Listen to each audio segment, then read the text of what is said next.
Wild strawberries. Are wild strawberries really wild? Will they scratch an adult? Will they snap at a child? Should you pet them or let them run free where they roam? Could they ever relax in a steam-heated home? Can they be trained not to growl at the guests? Will a litter box work or would they leave a mess? Can we make them a cowberry, herding the cows? Or maybe a mulberry, pulling the plows? Or maybe a huntberry, chasing the grouse? Or maybe a watchberry, guarding the house?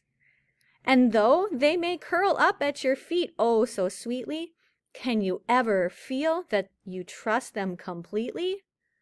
Or should we make a pet out of something less scary, like the domestic prune or the imported cherry?